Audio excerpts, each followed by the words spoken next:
Good day and welcome to our very first podcast.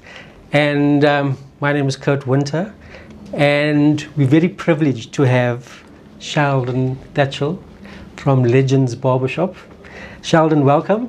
Thank you very much, Kurt. Thanks so much for having me. One of the reasons why we have you is that it's good to see you where you've come from and where you're going. And I think on your part, it'll be nice to share with people that have ambitions and want to get somewhere in life. And I know it's not easy because I've been there as well. So quickly going to Legends. Can you tell us a little bit, some background about Legends and the journey that you started in business? So my journey started at the age of 14 years old. So at the age of 14 years old, I turned to barbering as a way to escape the reality of poverty that surrounded me. You see, I learned the skill by visiting different barbers in my community. And I would go to these barbers and see exactly what they're doing, mimic exactly what they're doing. And sometimes they would chase me away and I'll just return with a bottle of Coring as a bribe for my next lesson. But as simple as sound, that was the best way for me to learn something I love. And that's when the passion for haircutting started. I can remember around 2011, my cousin had an internet cafe in Jan Radopark. And I asked him if I could make use of his stoep to mimic a pop-up barber. So he agreed with the condition that I only come on weekends because the landlord is not around. Okay. And at the time I was working, but always dreamed of being a barber. So I can remember this one Saturday starting out. All I had was a clip and a chair, nothing else. And when I started, people came out in numbers supporting me on that stoop. I always wondered what makes me so special from any other barber that's in the community. So putting my investigation skills to the test, I went to go see what those barbers are doing. And I then realized it was much more of a monetary transaction for them. And what made me stand out was the relationship element. And this is how I done it. You see, I had a notebook and a pen, Kurt, and I used to write down the name of the person, the conversation we had. And next time the person would come sit on my chair, I would make reference to that conversation. And that was the best way for me to build that relationship with every customer. So that's exactly where it all began, on a stoop in Jan Radopark. A friend of mine could also cut hair, and I then asked him, come on board, let's do this together. And we shook hands and we became partners. We opened our very first store, not far away from where the stoop was, which was, back then it was called the Impact. So guys used to go and play pool there. And there was a small space there that was vacant, around 30 square meters. I then asked the landlord, I asked him if we could make use of this space for a barbershop. So his words were, guys, there's no lease here. If you don't pay, you're out. Make sure you pay my rent. But we then launched on the 3rd of September 2011. And when we launched, we got guys from the community as well to come and assist us with the customers. On our quiet days, which was Tuesdays and Wednesdays, we then went out to the community, to the schools, to the old age homes, and went to go give free haircuts. We done this as a matter of basically giving back, but also being able to upskill the barbers as well. What came out of it was so significant is that why not name the barbershop after the old people, because they are actually the legends of our communities. And there's a reason it's called Legends Barbershop today. That is awesome. And when I'm listening to you, I see the parallels that I had to do in business. And it's so relevant. And I think a lot more youngsters need to listen to what you just said, because it definitely works. And thanks for sharing that. And I think let's go to the next and see what was the first inspired you to get into business? Because I know, obviously, the hair cutting, but you have to have that aspiration why you want to do it. I think it's not only to pay the bills. No. I think during that phase, you go through a phase where especially what I went through, was being able to have the passion for what you do. I think being able to have the passion from a very young age to say, you know what, I honestly want to do this, and I honestly want to be able to contribute towards the environment. But besides the money, I think much more than anything else, it comes down to purpose and understanding exactly what your purpose is. The one thing I always tell people is that I never saw myself to be the most talented barber. I never saw myself to be the most gifted guy out there. But one thing is that the impact around what we do. And for me, if I'm able to impact, even if it's just that one youngster that's able to learn a skill, that's able to grasp exactly what we do, and then we've contributed towards society. No, definitely. That is so profound, because I find that exactly what you're saying is I always try to help people. And I think the start of Le Connect is in that vein, is where we can assist people. And a lot of people don't look at what you just said that you did. You looked past the money. And I find that lots of people rely on the monetary that makes them great. Yeah, no, I mean, like, everyone starts business to make money. It's not a given thing. I mean, like, everyone looks at how much money can they make out of business. Doesn't matter what it is. But the pursuit for money becomes tireless, because now you end up finding that the money is not going to give you the fulfillment that you need. But the purpose is going to give you the fulfillment that you need. And the purpose is going to wake you up each and every day to get you going towards, whether it's serving your community, whether it's uplifting the next youngster that's struggling out there. That's the purpose that we're talking about. No, that's awesome. Now, who or what influenced you to go into that route? Because you didn't just get up one day and say, I want to be a barber. Was there something that drove you towards that aspiration of, this is what I want to do? And obviously you've grown it. So who or what? So there's definitely been many people that has played a vital role within my journey. And sitting here, it's there's a saying that says it takes a community to build somebody, and I stand behind a community of people. There's so many people out here that has contributed massively from the early stages. I think of my mother's prayers, that my mother has constantly been praying for me. I think of my first customer that came to come cut on the stoop, the very first customer that I had that was part of the journey, that encouraged me during the difficult times. I think of so many people that has contributed, and I might not make mention of them, but they have played such a pivotal role in shaping the person that Sheldon has become, and even what the business stands for today. No, I know, because I met you, I think it was 2 years ago at Akani's launch. Yes. And to be honest, I didn't have a clue who you were, what you did. And over the past 2 years, I've now learned and seen where you've gone and what you've done for the community.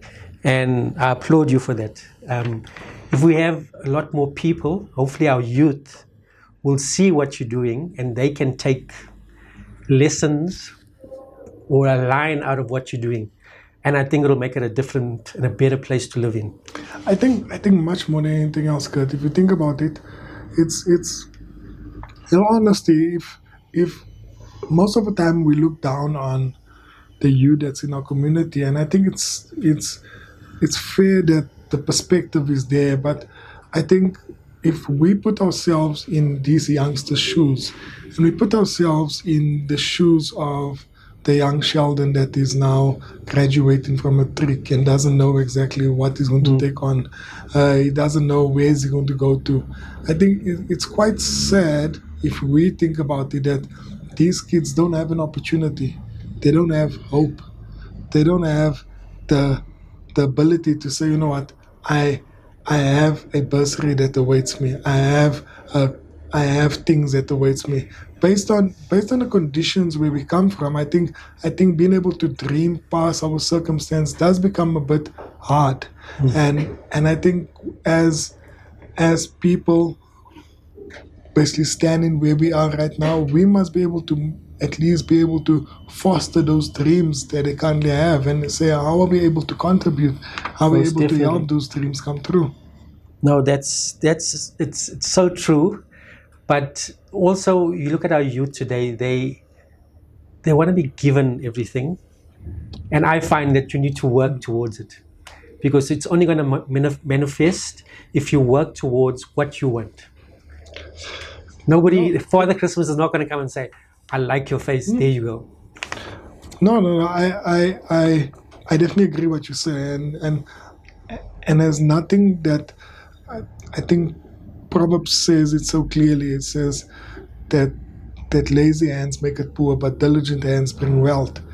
And once we understand that we're able to instill in them the knowledge that hard work and working diligently for something that you want to perceive, Yeah, definitely. it will come to pass.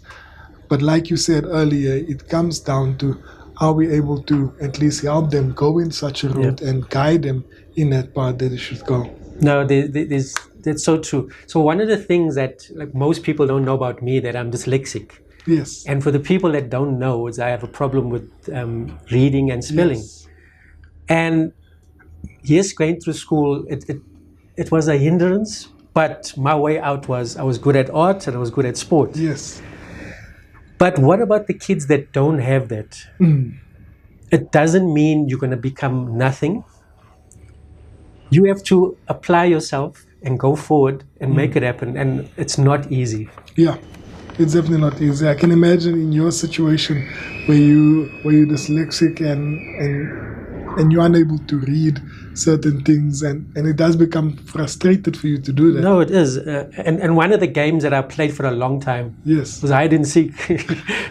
I hid all these years, and so late in life, I've come forward and said, this is what I have, and I would love to contribute and help to help those to kids. society, yeah.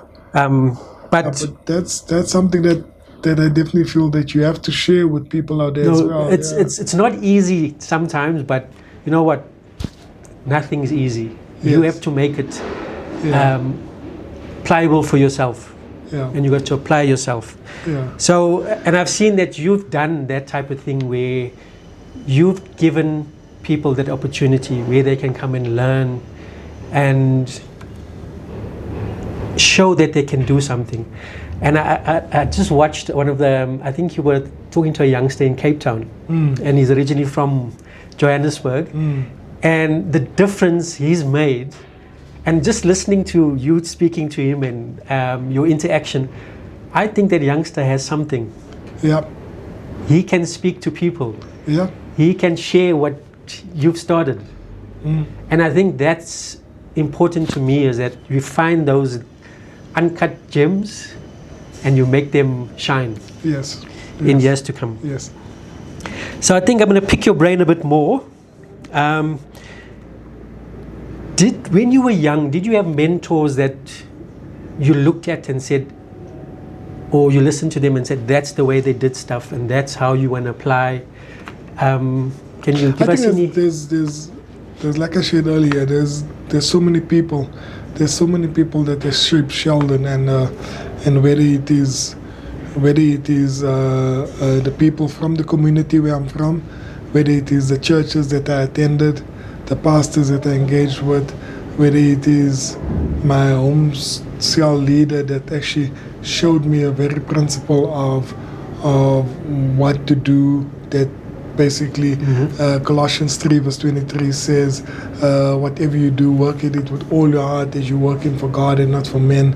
And those type of principles where these leaders instilled in Sheldon is basically, it's, if you think about it, sometimes you don't need direct mentors. You need people just to speak into you certain things, and just being able to have that ear to listen to certain advice, and being able to have that ear to listen to to good wisdom, and I mean I heeded that wisdom from a very young age, and I just adopted those principles.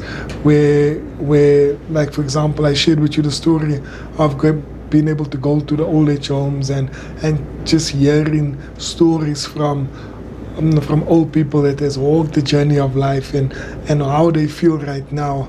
I mean, one story actually stands out for me was a lady that no, it was actually a guy. So this guy in the old age home, in Andries Meyer old age home, and this guy told me, you know what, Sheldon, I've worked 50 years and I feel like I wasted my life. And I asked him, why would you say that? He says, no, I felt like I wasted my life because I was chasing. And chasing what? He says, no, I've been chasing certain things the whole time. So I'm chasing to pay my bond off. And basically, and eventually I finished paying my bond. I chased to pay my car off, and I finished paying my car off. I chased to do this, and I chased to do that. And he goes on and explains, and eventually he says, you know what, but all of that was in vain, because what really mattered was the people that was around me. And I asked him, who was around me? He said, his wife and his children. And he says that for him was later on in life, he realized the importance, because he was absent from their life. No, it's true. And now as he gets old, they are absent from his life. And it was so heartbreaking to hear that conversation. And he says, you know what, if there's one thing that you have to cherish, is people. Yeah, no, you are so right in saying that. And I find that everybody, I think, is possibly hooked into that lifestyle where you have a choice, a good life or spending time with your family. You spend time with your family, you can't give them the good things. You work all the time, they lose that connection with you. So it's tough to find the happy medium and to keep everybody together. But that's awesome. One of the other things, can you tell us if there was one mistake that you learned early in your journey and that taught you a valuable lesson? Because people, I know, when people look at somebody that's going somewhere or getting somewhere, they're not worried about all the other stuff that's happened. And I feel you need to know these little things that will make you a better person going forward. Of course. There's been numerous mistakes that I've learned across this journey, and like the story I shared with you earlier, is that I was also that guy that was chasing things. I was also that guy that was just chasing the next thing, the next shop, the next thing. You understand?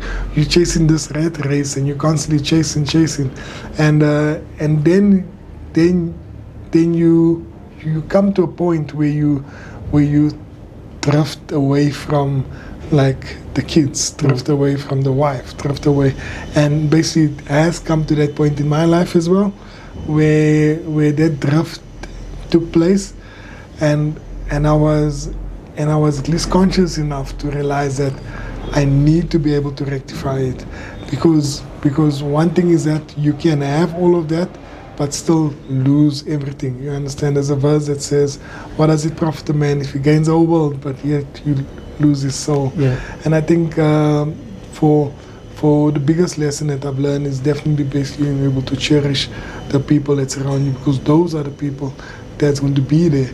Those are the people that's going to be with you throughout this journey. Okay, so in chatting with you today, I've also listened that you're very religious. Have you always been that way, or has it come along with you on your journey? Yeah, thank you. I think I've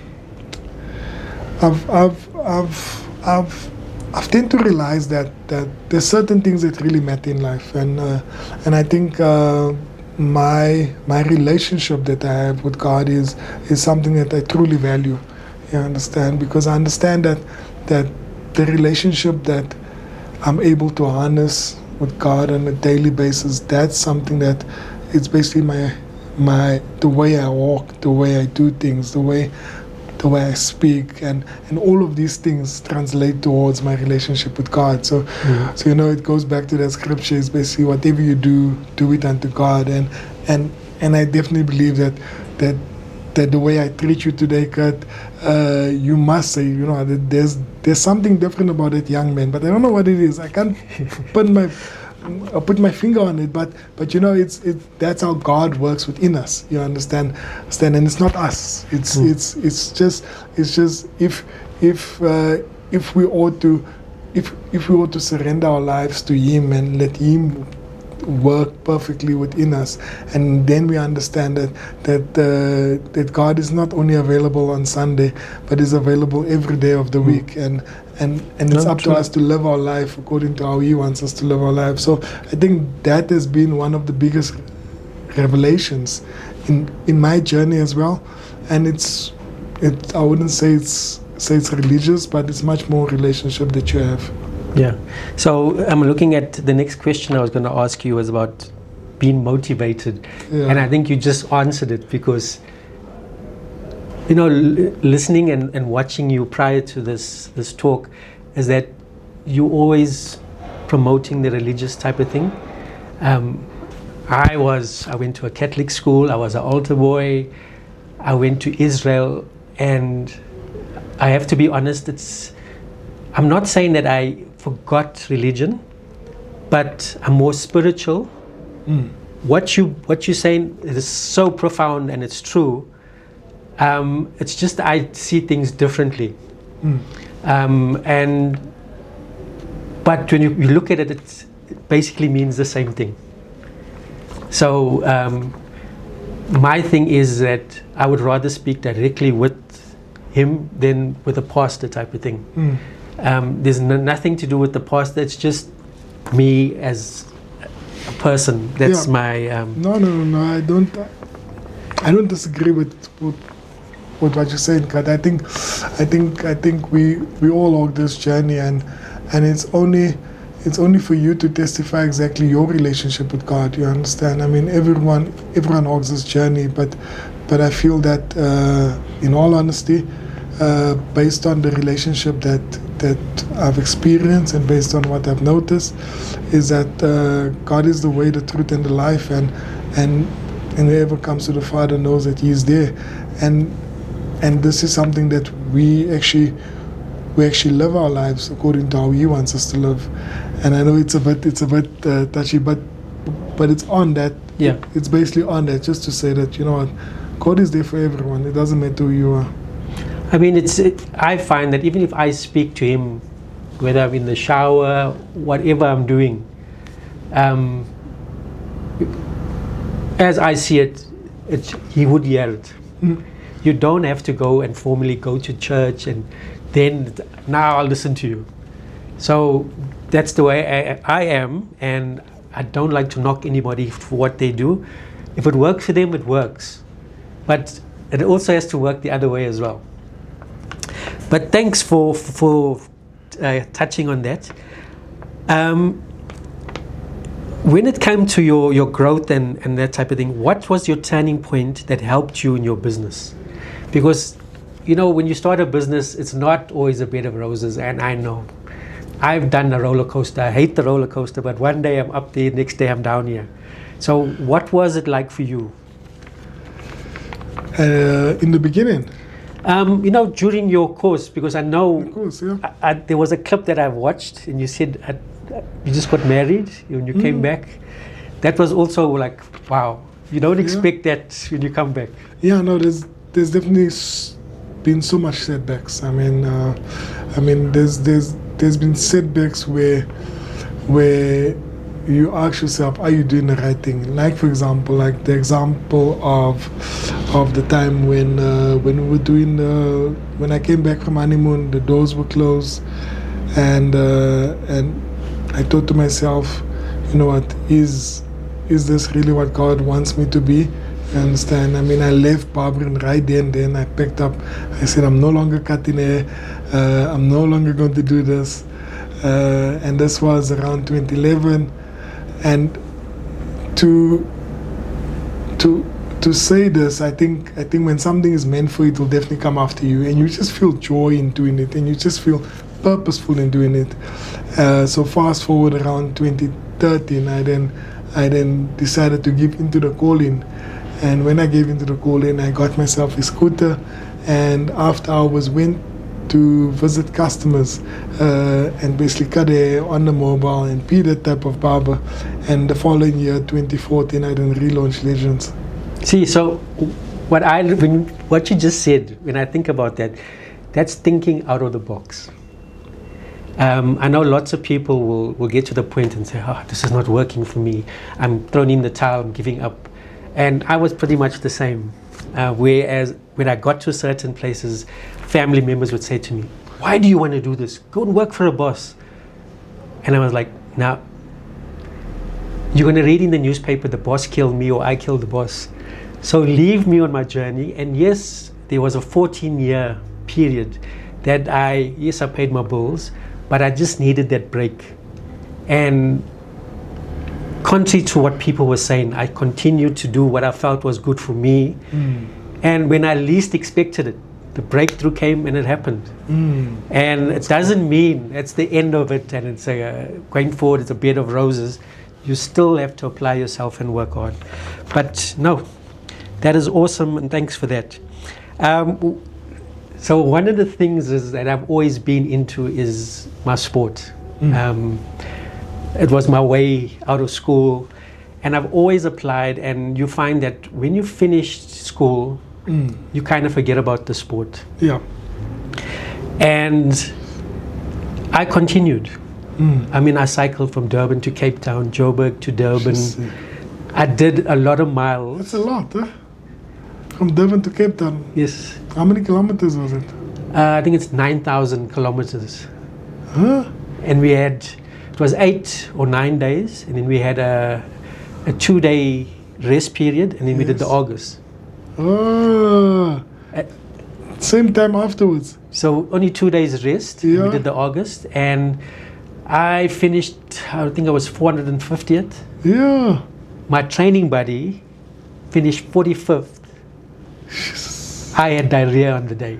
Wow. So that's my excuse. No, but that's still amazing because because that's a lot of races. That's actually there. And the thing is, I used to play soccer, rugby. Yeah. I got my colors for rugby, and that migration from those type of sports to cycling, they wanted to take my colors away. And I had to explain to them, I'm like, guys, you don't offer cycling, so why can't I? Yeah. And they were like, but it's with the white folk. I don't care. And they said, no, it's okay. We won't take your colors away. You can continue doing it. And more people have gotten into the sport. Yes. And that's amazing. Now, so staying on the sport is that I saw a picture of you and I was like, nah, this must be your older brother. Yeah. Just share with us what made you decide to be who you are now, and how long did it take?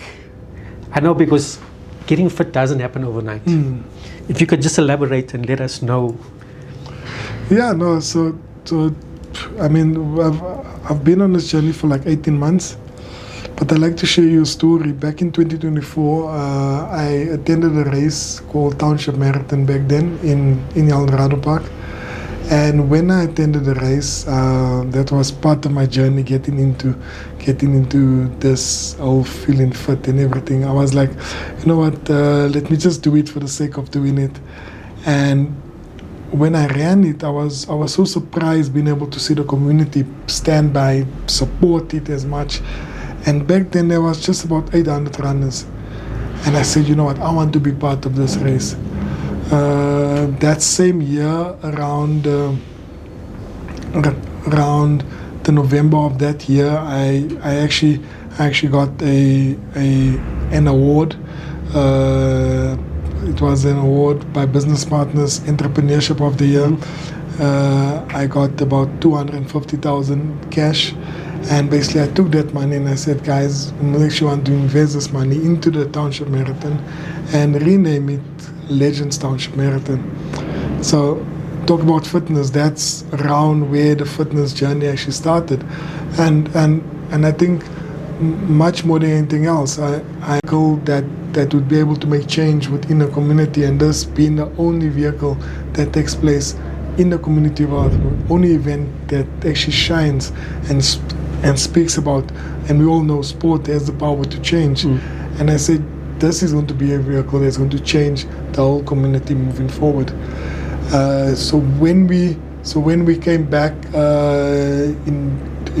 when we done our very first race together around 23rd of Feb 2025, with much anticipation, we had about 3,500 runners that was part of this event, and it was truly amazing to see so many people coming through with smiles on their faces from different communities, just saying, I want to run in the streets of Eldorado Park. That was one of the highlights for me of 2025. And a couple of weeks ago, the marathon took place again, and you were there, Kurt, and you saw what transpired.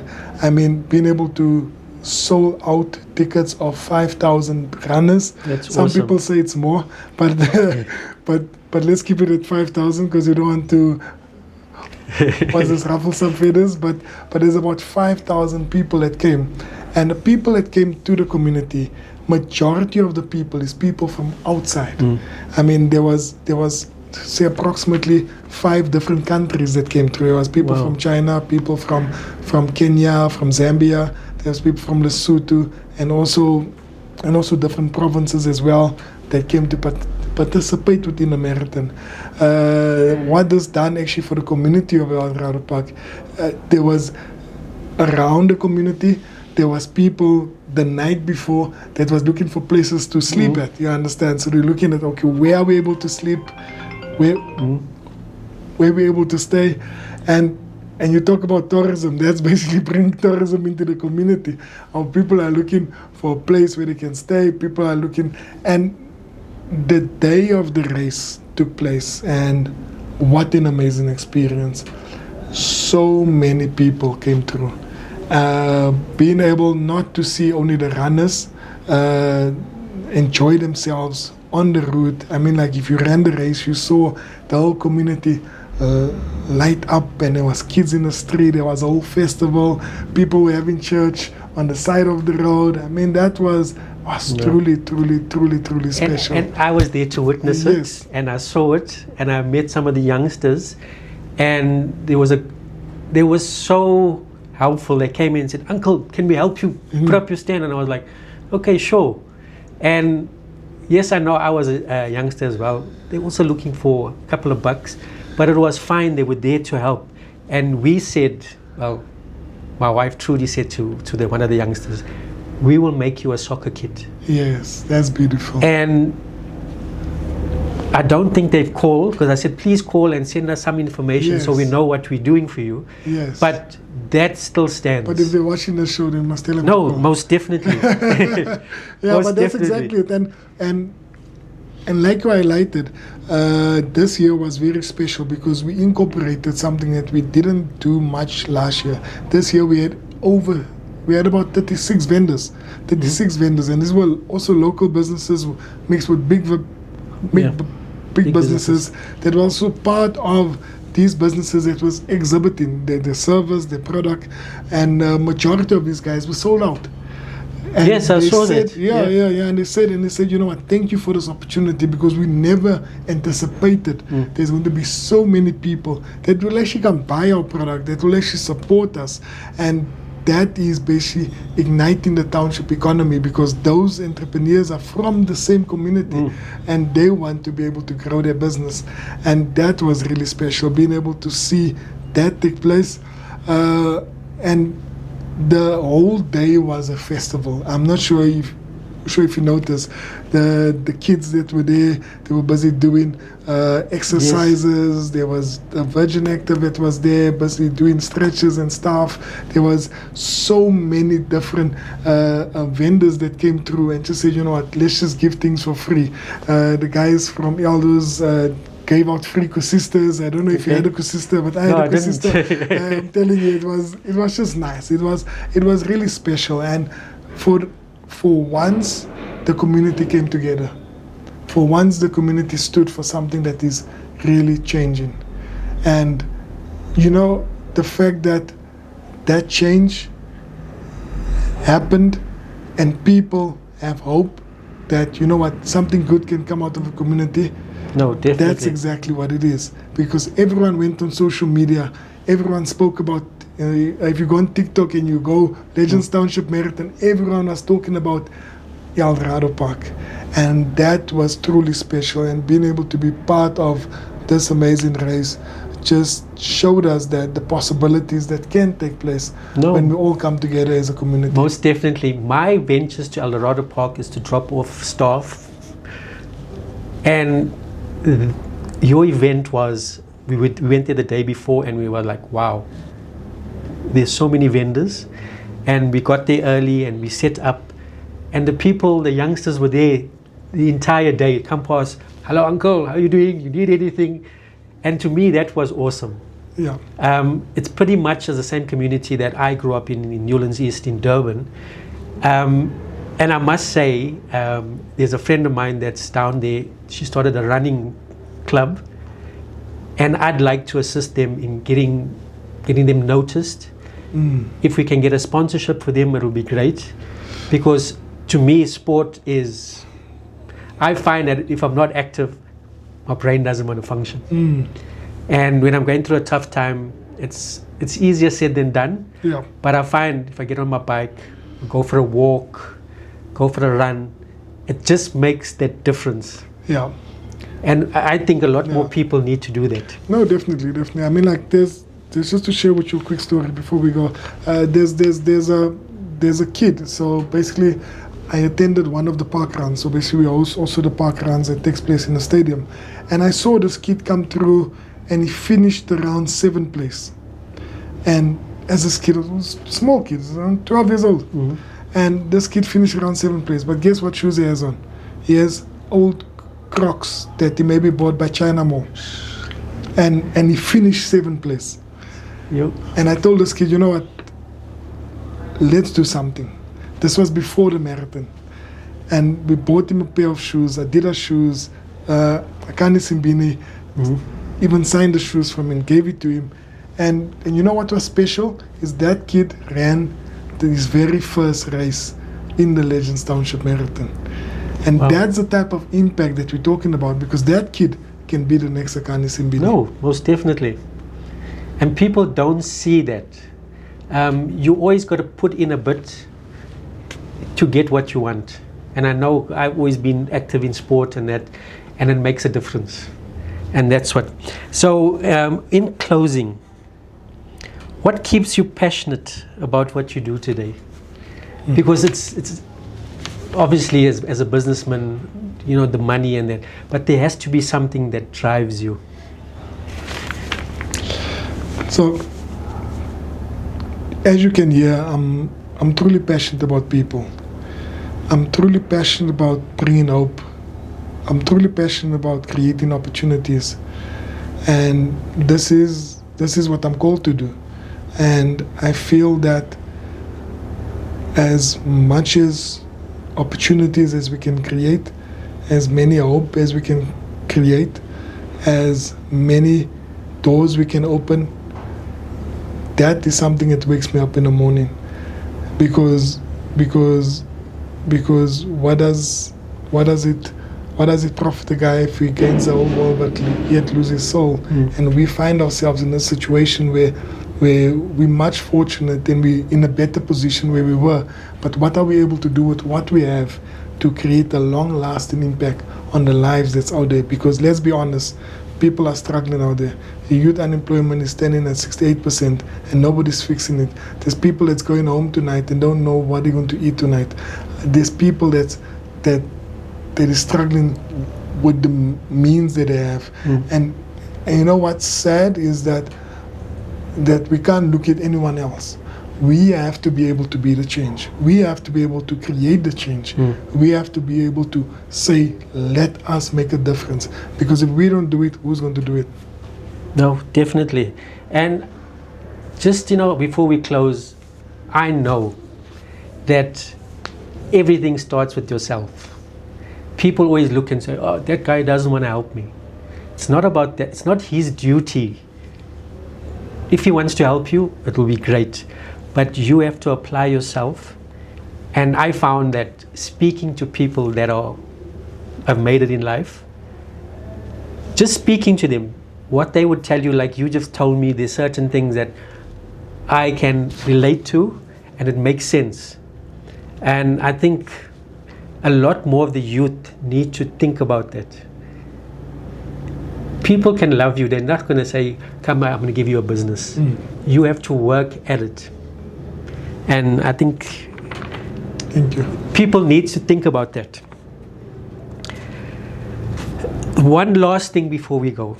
So, is there something that makes you passionate of what you do today? There has to be a lot of things. I know religion plays an important part in your life. And is there things that have happened when you were young that made you think and make you apply yourself now? I think based on my experience, Kurt, I think based on my experience, if you think from where I come from, I mean, I don't come from much. I honestly don't come from a wealthy family. We were in the same boat. I didn't see you there. Yeah. I grew up with both my parents not working. Wow. I didn't have much. Like I knew what it is to go to bed hungry. I knew what it is. I was that kid that the teacher said whose parents cannot afford to pay school fees, stay behind. Mm-hmm. That was me. And you felt embarrassed because now you're staying behind. You felt embarrassed because you had holes in your shoes and you couldn't, and you wanted to hide it, but this is in high school. Yeah. You felt embarrassed by that. You felt embarrassed because you have to get home early because your mother needs to wash your school pants because you need to wear that same school pants tomorrow again. Yeah. You felt embarrassed by what the situation is at home. And there's so many examples I can make for you that things were really bad. And that's the reason I feel for people that it's not, I mean, like the next Sheldon out there, it's not his choice to be in that situation. If it would have been any other different, that boy or that girl would have been wanting to do something else. But because they find themselves in that situation.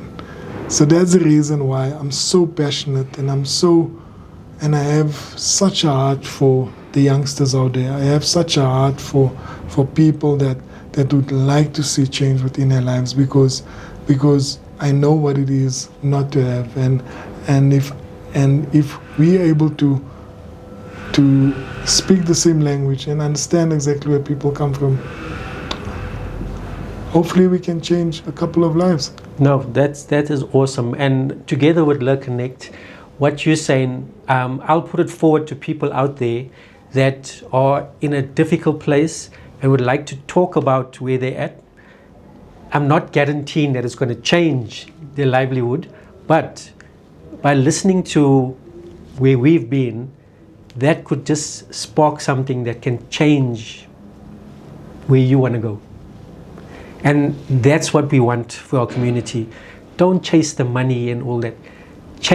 Be proud of what you've accomplished and where you're at, and it would change. I mean, what you told me now is just like, I can relate to growing up with kids. Yes, when I grew up as a kid, we were a little bit more fortunate to other kids. We had shoes, the other kids didn't have shoes. So, big up to you. And thank you very much. Thanks a lot, Kurt. The one thing I didn't ask is like we concentrated more on your business, but you didn't tell us. I know you expanded into Harare. Yes. So we recently opened a training center in Harare, and we're planning on opening a shop soon there. So that's exciting. That's awesome. So, Yes. to the people out there, please, if you put your mind to it, you can do anything. Yes. And we have a man sitting here that has done it. Thank you. And big up to you. Thank you so much. Thank you so much, Kurt. Appreciate it. Okay, thanks. Thank you, Kurt.